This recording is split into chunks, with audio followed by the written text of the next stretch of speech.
All right, next up we have Heidi Bellamente. Heidi is a certified leadership coach, ACC, very acronym heavy night, ACC, with a background in federal human capital management, leadership development, and is expanding her coaching work to focus on coaching entrepreneurs. She has been on a coaching journey, coaching others and being coached since 2005. That's 2005 for those who don't speak Mike. Starting with a vision of what is possible, Heidi helps her leaders identify and leverage their particular strengths and then use this knowledge to tackle challenges and opportunity with renewed energy and perspective. So try not to tackle her before she leaves here, but I'm sure she can sign you up if you're looking for that kind of guidance. She is known for quickly building trust and rapport, for coaching with humor, not judgment, and helping leaders develop their authentic leadership and management style. Clients like her for being real, in quotes, challenging them just the right amount, co-creating experiments for making change, and for being a supportive and motivating accountability partner. Her formal education includes a leadership coaching certificate from Georgetown University. No George, yay. A master in public administration from Arizona State University, and yay, woo, did you actually go? No, you're just being supportive, thank you. And a bachelor's of social work from University of Kansas, jeez. Heidi lives the sweet life in Newmarket, New Hampshire. It is sweet in Newmarket, New Hampshire, where she is often found picking wild berries with her husband and 2 young daughters. In her spare time, and this is cute, she put ha ha in parentheses, she's working on a startup to develop an app for coaching entrepreneurs. All right, big warm welcome for Heidi Bellamente.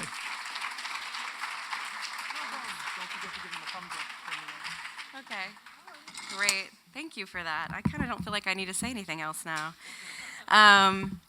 So I'm not an artist, but before I actually technically start, so don't start it yet, I'd like to thank a few of my friends who are amazing artists who helped me with a number of the photos and the art tonight.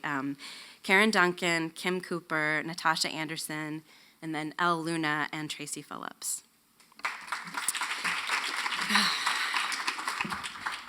Okay, I'm ready. So my name is Heidi Bellamente, and I am a coach. Technically, I'm a leadership coach, if you want to split hairs, but I have not often met a leader who leaves their life at home in order to lead an organization, so that might make me a life coach too.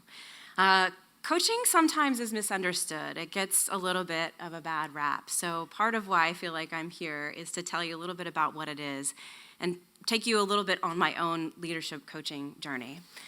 Coaching is a purposeful conversation built on mutual trust and respect, deep, non-judgmental listening for the sake of development.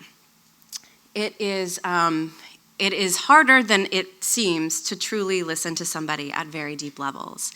I first realized that coaching was actually a thing in this little egg here. I was part of an experimental program coaching leaders using neurofeedback and biofeedback in the federal government. And I was actually really good at helping them look at what they were seeing and helping them learn from it.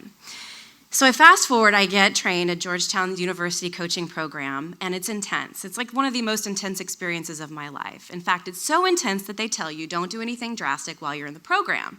So naturally, I fall in love with my tenant, and we travel to Peru. So in Peru, luckily, it's very easy to be still and quiet and mindful.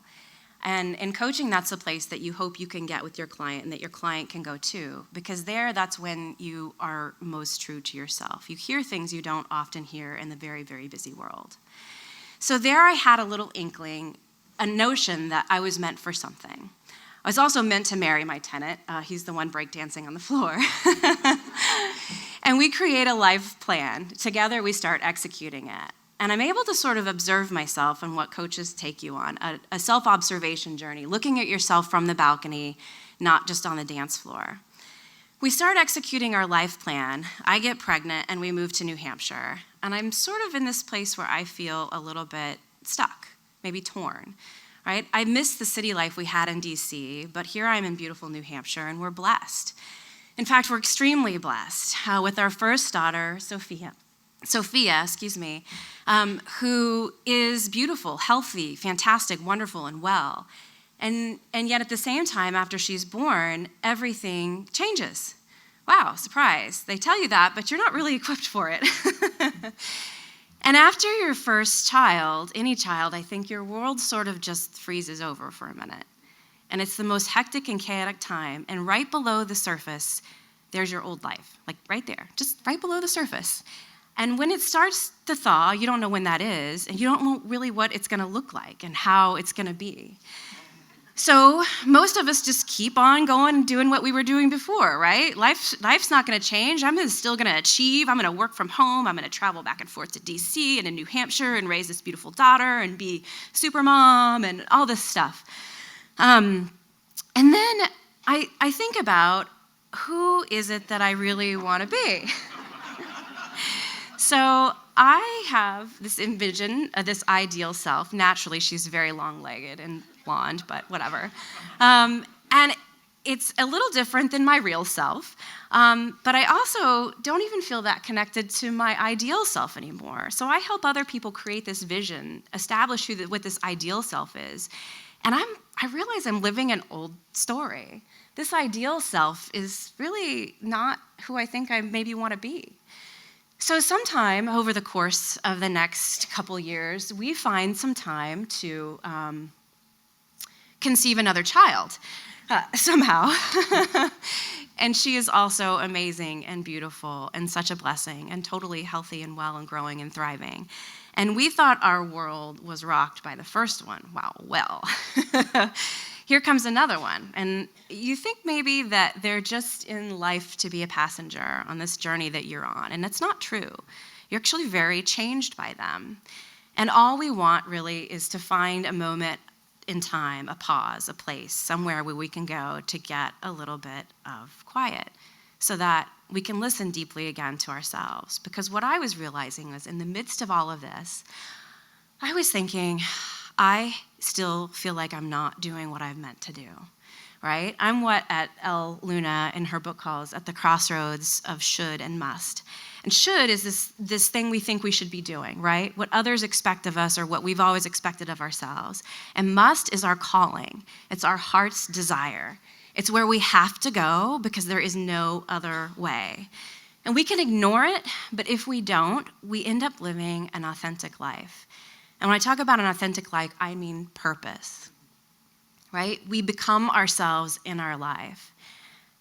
And so it's great to know this and to be at that crossroads and to be like, yeah, I want the must track, right?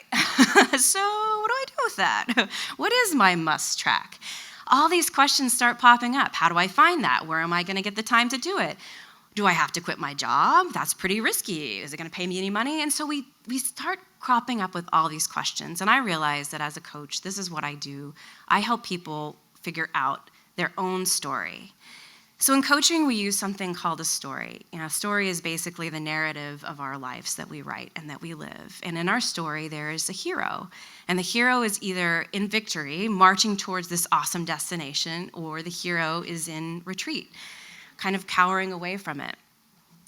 I write my story, and I look at the stories that I've written over my life, and I realize that I am a spark, that the thing that I have brought to every part of my life has been a natural, positive energy, that I love to motivate people and I love to inspire people. And I can't not do that. That is my must. And I have no idea what that's going to look like. So this is part of my journey, is being here and sharing that. And I just want to ask you a question. Is that do you have that feeling inside? Like, do you have that little inkling, that little energy that's pushing you towards the must, right? And if you do, what is your story? Thank you.